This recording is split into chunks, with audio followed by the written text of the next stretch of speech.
Selamat pagi adik-adik semua, Shalom. Salam sehat semua ya. Pagi ini kita akan membaca firman Tuhan dan merenungkan bersaat teduh. Jadi sebelum kita membaca atau mendengarkan firman Tuhan, mari kita berdoa. Ya Tuhan Allah Bapa di sorga, terima kasih Tuhan. Pada pagi hari ini Tuhan kami mengucapkan syukur di mana Engkau Tuhan masih menjaga dan melindungi kami dalam istirahat kami. Sebentar lagi Tuhan kami akan membaca dan mendengarkan firman-Mu. Biar kiranya Engkau Tuhan mempersiapkan hati dan pikiran kami. Di dalam nama anak-Mu Tuhan Yesus Kristus kami sudah berdoa. Amin. Adik-adik semua, firman Tuhan kita pada pagi hari ini kita ambil dari 1 Tesalonika 2 ayat 2 yang berbunyi, "Tetapi sungguh pun kami sebelumnya seperti kamu tahu, telah dianiaya dan dihina di Filipi.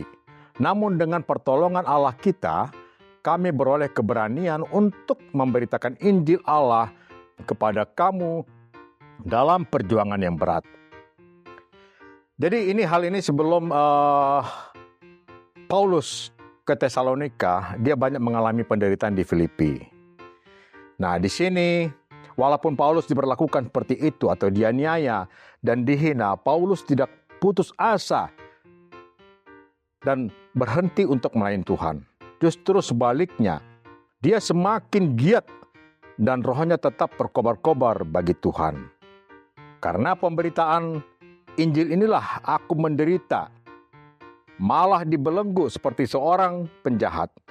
Tetapi firman Tuhan tidak terbelenggu. Ini di Timotius 2 ayat 9. Jadi melihat dari kekuatan iman daripada si Paulus, ada juga satu cerita di India pada suatu hari di sebuah desa kecil di negara India. Waktu itu mungkin 150-160 tahun yang lalu di desa Assam, Timur Laut India. Ada sebuah keluarga yang sudah memutuskan untuk mengikut dan menerima Tuhan Yesus. Pada waktu itu, di Eropa terjadi kebangkitan rohani secara besar-besaran yang menghasilkan banyak sekali misionaris. Dan mereka keluar dari Eropa untuk pergi memberitakan Injil ke seluruh dunia. Beberapa misionaris Inggris pun tiba di India dan memberitakan Injil di sana. Jadi orang-orang dari Inggris itu tiba di desa Assam yang saat itu sangat primitif.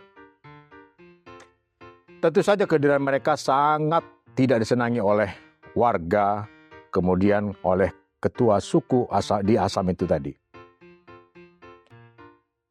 Jadi ada satu keluarga yang telah menerima Yesus sebagai juru selamat. Dia mempunyai istri dan mempunyai anak-anak.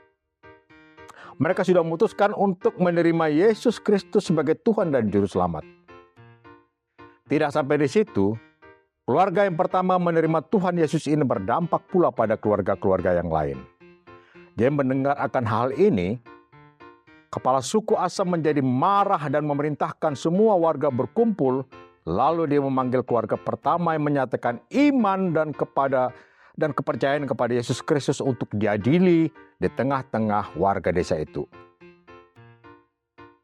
Ketika kepala suku itu mengancam hendak menganiaya anak, istri, dan dia sendiri agar meninggalkan imannya dengan memakai alat tradisional, yaitu alat-alat tombaknya,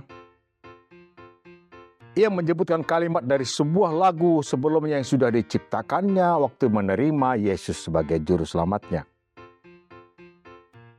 Pada saat ancaman-ancaman oleh ketua suku, dia mengucapkan kata-kata dari lagu yang telah dia ciptakan, yaitu I have decided to follow Jesus, no turning back, no turning back. Jadi mengikut Yesus adalah keputusanku. Kutak ingkar, kutak ingkar.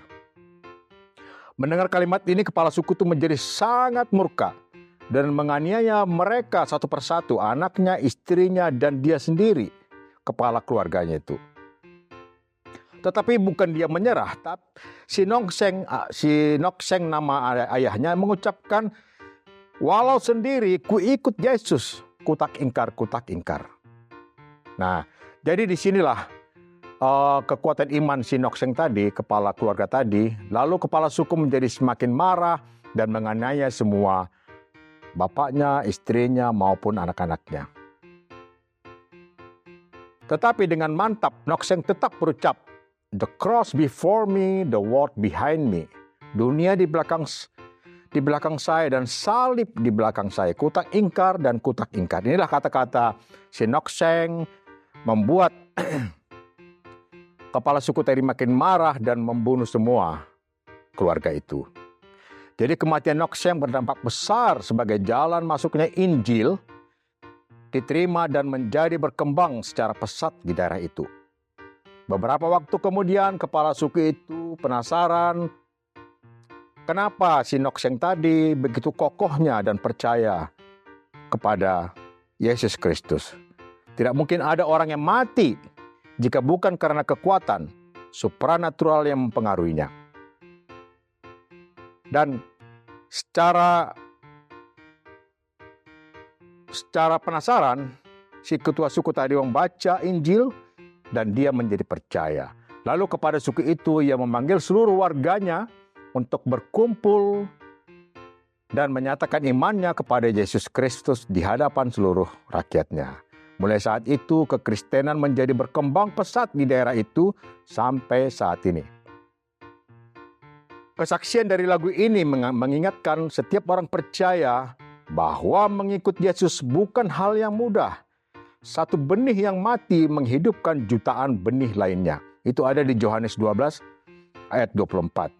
Aku berkata kepadamu, sesungguhnya jikalau biji gandum tidak jatuh ke dalam tanah dan mati, ia tetap satu biji saja. Tetapi jika ia mati, ia akan menghasilkan banyak buah. Jadi hal tadi, lagu itu mungkin adik-adik semua sudah tahu, yaitu mengikut Yesus adalah keputusanku. Mengikut Yesus keputusanku. Mengikut Yesus keputusanku. Mengikut Yesus keputusanku. Ku tak ingkar, ku tak ingkar. Oke adik-adik semua, itulah sejarah atau kisah lagu itu. Selamat beraktivitas untuk adik-adik semua. Tetap percaya bahwa Tuhan Yesus adalah Juru Selamat. Untuk mengakhiri firman Tuhan, mari kita berdoa. Ya Tuhan Allah Bapa di sorga, terima kasih Tuhan, Engkau telah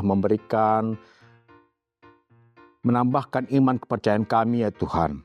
Biarlah Tuhan Engkau tetap memberikan berkat-Mu kepada kami Tuhan, terutama kepada adik-adik kami yang akan berangkat ke sekolah.